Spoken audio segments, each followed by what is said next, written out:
Dear seekers, Ramana Maharshi, an eminent spiritual figure in Indian history, offers an extraordinary story of enlightenment that is both profound and simple in its essence. His journey to enlightenment wasn't through a prolonged process of study or asceticism, but through a sudden, profound realization that struck him at a young age.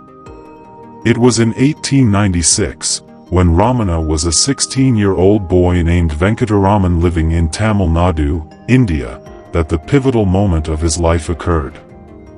One day, without any apparent cause, he was gripped by an intense fear of death. This was not an ordinary fear, but an overwhelming, consuming terror that he was about to die. Instead of running away from this fear, Venkataraman reacted in a most unusual way. He decided to investigate it directly. Lying down, he stretched out as though he were dead, and began to reflect on what it meant to die. This inquiry was not intellectual, it was a direct, immersive experience. He focused intensely on the question, what is it that dies? This meditation led him to the core of his being.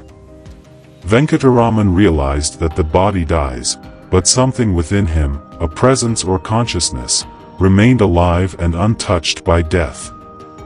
He understood that this presence was his true I, not the physical body or the thoughts that came and went. This was a direct, experiential insight into his true nature, which in the tradition of Advaita Vedanta is called the Self or Atman. The transformation was immediate and profound. From that moment, the boy Venkataraman's identity as an individual person ceased to dominate his consciousness. He identified himself as the eternal, unchanging self. This was the moment of his enlightenment, a sudden and complete realization of his true nature beyond the physical body and the ego. Following this experience, Venkataraman lost interest in his ordinary life, including school, friends, and family. His awareness had shifted radically, and he was drawn irresistibly to the sacred mountain Aranakula in Tiruvannamalai, which is revered as a manifestation of Shiva, a major deity in Hinduism. He left home without telling anyone, traveled to Tiruvannamalai, and dedicated his life to spiritual practice, eventually becoming known as Bhagwan Sri Ramana Maharshi. After arriving in Tiruvannamalai, Ramana Maharshi spent several years at various temples, often in deep meditation, absorbed in the state of samadhi, a profound meditation state where one is fully immersed in the awareness of the self.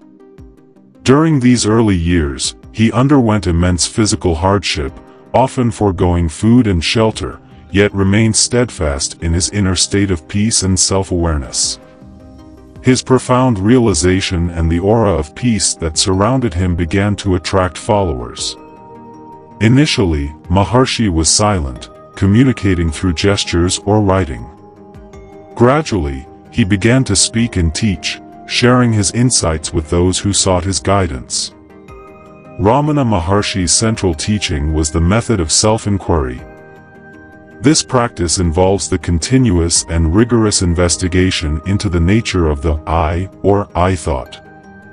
Maharshi posited that all thoughts have their origin in the fundamental thought of I or ego, and by focusing on this root thought and questioning its nature, one could trace it back to its source, the self or pure consciousness. This method is deceptively simple yet profound. Maharshi taught that instead of seeking an intellectual answer, one should focus on the subjective feeling of I or I am. This inquiry leads to the dissolution of the ego and the realization that the true I is not the ego, but the unchanging, ever-present awareness or consciousness. Maharshi emphasized that true knowledge is not the acquisition of anything new, but the realization of what is eternally present. He often used the analogy of the screen in a cinema. The screen remains unchanged regardless of what movie is playing, just as the self remains unchanged irrespective of the activities of the mind or the experiences of the body. His teachings did not belong to any particular religion or creed. He saw all religious practices and spiritual paths as valid means to the same end, the realization of the self. His approach was inclusive and universal, emphasizing direct experience over dogma. Maharshi's presence at Aranakula became a beacon for spiritual seekers from all over the world. Despite his growing fame, he remained a figure of simplicity and humility, living a life devoid of material comforts and dedicated to the spiritual upliftment of all beings. The impact of Ramana Maharshi's teachings extends far beyond his lifetime. His approach to self-inquiry has influenced countless individuals and has been integrated into various spiritual practices and traditions.